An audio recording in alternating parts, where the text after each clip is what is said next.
안녕하세요. 책 읽어주는 여자 에젤 강미경입니다. 서울대 외교학과 외교관 출신의 문봉주 목사님은 모태신앙이지만 40년 동안 술, 담배를 하나님보다 더 사랑했다고 합니다. 그런데 어떻게 새벽형 크리스천이 되셨는지 전해드릴게요. 내가 뉴질랜드 대사로 있을 때였다. 모태신앙이지만 40이 넘도록 기도를 잘 못하고 기도하기를 너무 힘들어하자 아내가 예언의 은사를 받은 분이 있는데 한번 같이 기도해보지 않겠냐고 넌지시 권했다. 사실 나는 방언기도나 예언 은사를 굉장히 싫어하던 사람 중 하나였다.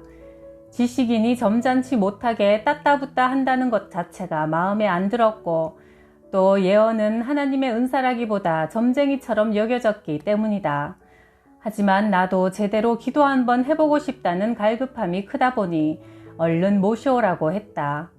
며칠 뒤 박경림 집사님이 대사관저에 오셔서 대뜸 내게 물으셨다. 방언기도 하세요? 아니요. 방언 은사를 받고도 사용하지 않으면 잊어버리거든요. 가만히 생각해 보세요. 혹시 방언 은사 받은 적이 없는지. 그분의 말을 듣고 보니 군에 있을 때의 일이 기억났다. 부흥회에 갔다가 엉겹결에 안수기도를 받았는데 내 입에서 나도 모르는 이상한 소리가 났었다. 그런데 그 뒤로는 한 번도 해보지 않았는데요. 어쩌죠? 그러면 할 수 있어요. 박 집사님과 나는 함께 기도하기 시작했다. 얼마쯤 지났을까 갑자기 혀가 나도 모르게 움찔댔다. 어떤 힘에 이끌려 혓바닥이 춤을 추었다. 아바 아바 랄렐룰 나도 모르는 말들이 쏟아져 나왔다. 내 얼굴은 삽시간에 눈물 콧물 범벅이 되었다. 눈물이 쉴 새 없이 뺨을 타고 흘러내렸다. 함께 기도하는 동안 박 집사님이 내 방언 기도를 통역해 주실 때는 더 깜짝 놀라고 말았다. 내 기도는 내가 이제까지 살아왔던 날들에 대한 기록이었다. 그야말로 세밀하게 내 모든 존재의 기록이 몽땅 쏟아져 나오는 게 아닌가. 마치 누군가 내 삶을 통째로 고스란히 저장해 놓았다가 다시 되감아 보여주고 있는 듯한 느낌이었다. 누구보다 아껴주고 정답게 지내야 할 아내를 매일 술, 담배에 쩔어 살며 고통의 나락으로 몰아넣었던 일. 모태신앙이지만 42살이 되도록 주일 새벽까지 술에 취해 돌아다니면서도 아무 거리낌 없는 썬데이 크리스천으로 살았던 일 등 모든 죄를 토해내고 있었다. 이미 내 기억 속에서 사라졌던 온갖 죄까지 성령님은 회개하도록 도우셨다. 무의식의 깊은 바다를 마구잡이로 휘저으셨다. 까맣게 잊고 있던 내 죄들이 수면 위로 떠올랐다. 성령님은 내 죄를 낱낱이 고백하게 만드셨다. 성령님의 도우심이 없었다면 내 영은 아마도 그 어마어마한 죄의 짐을 그대로 짊어진 채 무의식의 바다 밑을 고통스럽게 헤매고 있을 터였다. 더 깜짝 놀랄 일은 그동안 드린 내 짤막한 기도가 하나도 땅에 떨어지지 않았다는 것이다. 나는 사실 기도할 줄도 몰랐고 이제까지 살아오면서 기도도 많이 하지 않았다. 그래도 가끔 나도 모르게 습관처럼 혼잣말로 중얼거리던 기도가 하늘나라에 다 상달되고 있었던 것이다. 하다못해 하나님 저는 이렇게 살고 싶습니다 하고 혼자 중얼중얼 했던 것까지 방언기도 가운데 되살아나서 아주 깜짝 놀랐다. 간절하게 눈물을 쏟아내며 기도하고 싶었던 메마른 내 마음에 강력한 은혜의 태풍이 몰아쳤다.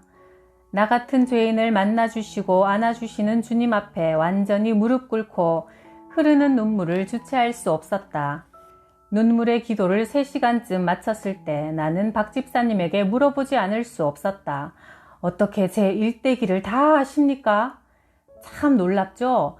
점쟁이도 아닌데 제가 어떻게 알겠어요. 우리 안에 계시는 성령님이 한 분이시니까 그렇죠.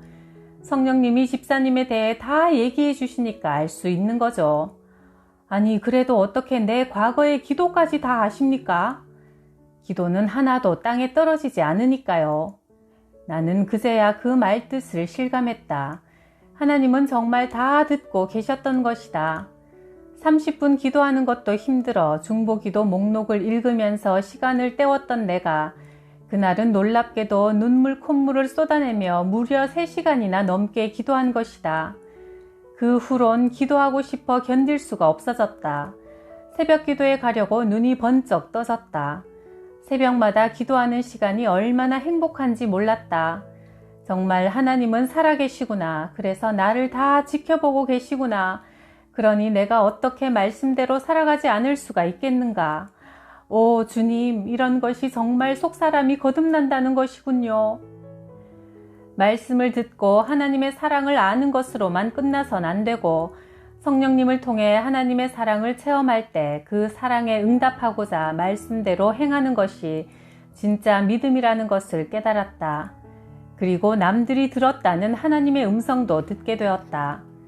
나는 예전에 서울의대 출신의 원종수 권사 간증 테이프를 듣고 한동안 절망감에 빠진 적이 있다. 그가 매일 새벽 기도에 나가서 엎드리면 하나님이 음성을 들려주신다니 깜짝 놀랐다.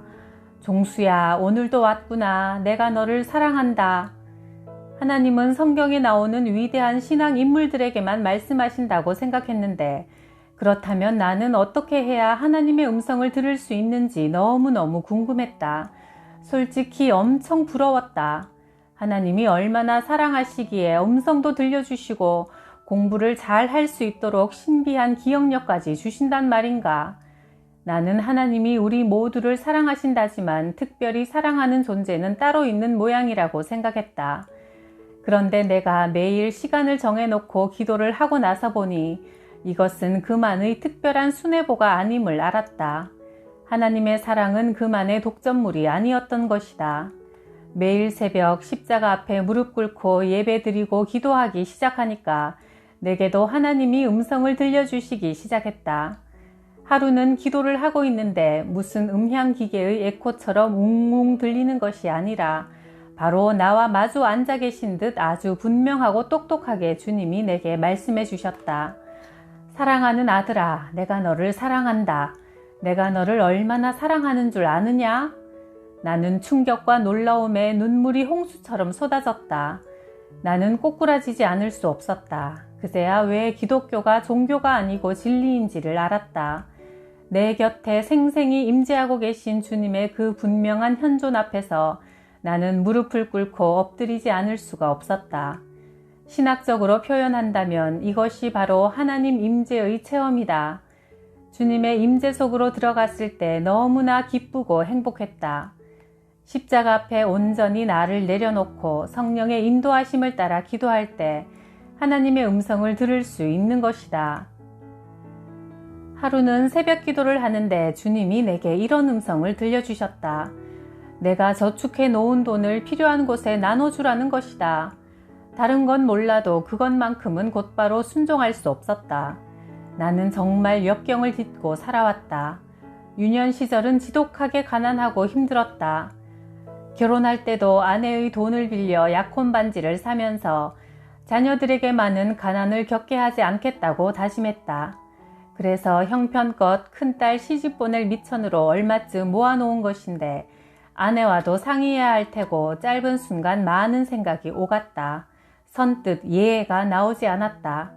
그날은 그렇게 어물어물하다가 기도가 끝나고 말았다. 그런데 그 다음 날도 똑같은 음성이 들려오자 심장이 멎는 듯한 고통이 뒤따랐다. 기도가 되지 않았다. 영적 호흡이 막히니 아무것도 할 수 없었다. 결국 나는 며칠 뒤 하나님께 필요한 곳을 알려달라고 기도했다. 그러자 안요한 목사님의 맹인교회와 한동대학교에 헌금하라는 응답을 주셨다. 그날 새벽 기도가 끝나고 아내에게 자초지종을 털어놓았다. 아내는 의외로 완강했다. 자기 목숨보다 더 소중한 자식들의 결혼을 위해 준비해 놓은 돈이니 함부로 헐 수가 없다는 것이다. 나는 그때 이 시험이 아내의 믿음을 위해 기도하라는 하나님의 뜻임을 알았다. 아내가 끝까지 거부한다면 나 혼자 송금해버리면 사실 그만이다. 그러고 나서 하나님 명령에 순종했다고 할렐루야 하며 손을 털어버리면 되는 일이다. 그러나 그러고 나면 나는 아내를 영원히 하나님 말씀에 불순종한 사람으로 만드는 것이 되지 않는가. 나는 아내와 함께 한 마음으로 하나님의 명령을 따르고 싶었다. 다음 날부터 아내에게 순종할 수 있는 마음을 달라고 기도했다.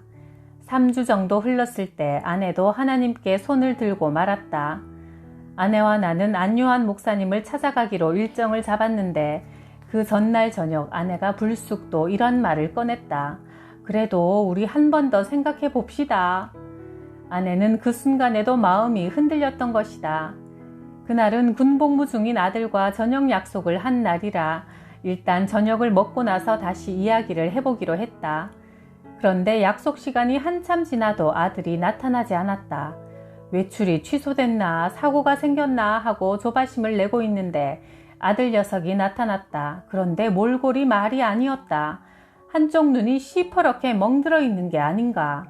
오늘 야구 시합을 했는데 야구공에 맞았어요. 안경도 박살났고 병원에서는 실명이 안 된 게 다행이라고 했어요. 그 이야기를 듣자 아내는 아이고 하나님을 찾았다. 다음 날 헌금을 가져다 주기로 한 곳이 맹인교회가 아닌가. 하나님의 경고가 어찌나 무서웠던지 아내와 나는 불이 나게 맹인교회로 달려갔다. 하나님의 음성이 들리면 좋은 줄로만 알지만 항상 그렇지는 않다.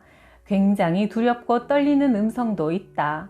너 이거 하지 마라. 너 거룩해져라. 너 좋아하던 그것 끊어버려라. 주님은 그렇게 요구하실 때도 있는 것이다. 그러나 순종하면 약속하신 대로 복을 더 넘치게 주신다. 내가 성령님의 인도하심을 받지 않았다면 적은 것이나마 어떻게 모든 저축을 하나님께 기꺼이 드릴 수가 있었겠는가. 내가 인도하는 성경의 맥을 잡아라 성경 공부가 여기저기 입소문이 나면서 나를 찾는 목사님들이 많아졌다. 하루는 워싱턴 근교의 어느 한인교회 목사님이 내게 메일을 보내셨다. 우리 교회가 요즘 문제가 많아서 갈라질 지경입니다. 한 번만 오셔서 특별 집회를 해주세요. 우리 성도 중에 문 집사님의 강의를 들은 분이 계시는데 그분의 삶이 많이 달라지셨어요. 제가 너무나 급해서 그렇습니다. 부탁드립니다. 나는 망설였다. 교회가 갈라지려는 마당에 내가 가서 무슨 일을 할 수 있단 말인가. 오래 생각해봤지만 감당할 수 없겠다 싶어 목사님께 죄송하지만 집회 인도를 못하겠다고 전했다. 그런데 다음날 새벽 기도에 가서 기도하다가 놀라운 환상을 보았다. 송아지 한 마리가 외양간에 누워있는데 표정이 아주 불편해 보였다. 너 어디가 안 좋으냐 하고 이리저리 둘러보니 송아지가 깔고 있는 지푸라기가 다 젖어 있는 거다. 그래서 하나님께 여쭤봤다. 주님, 이거 깨끗한 물 아닙니까? 그랬더니 주님이 말씀하셨다. 주변을 잘 보아라. 그래서 살펴보니 외양간 바로 옆에 재래식 변소가 있는데 거기서 흘러나온 오물이 외양간에 스며들어 외양간이 다 젖어서 흐물흐물 무너져 내리고 있었다. 그러면서 환상에서 깨어났는데 그때 내게 이런 깨달음이 왔다. 무너져가는 성전을 고쳐 지으라는 말씀이구나.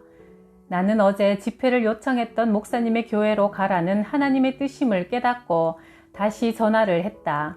제가 오늘 아침에 이런 환상을 봤습니다. 아무래도 하나님 명령인 것 같아요. 명령을 어길 수 없으니 가겠습니다. 목사님은 아주 감사하다며 일정을 잡았다.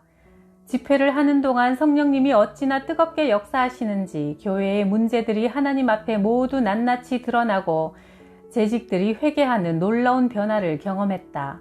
특히 목사님이 집회 도중 무릎 꿇고 통회 자복하는 것을 보며 성도들도 더불어 많은 은혜를 체험했다. 하나님은 이렇게 기도하는 자에게 음성을 들려주시고 환상도 보여주시며 하나님의 사람과 교회를 바로 세워가시는 것을 경험했다.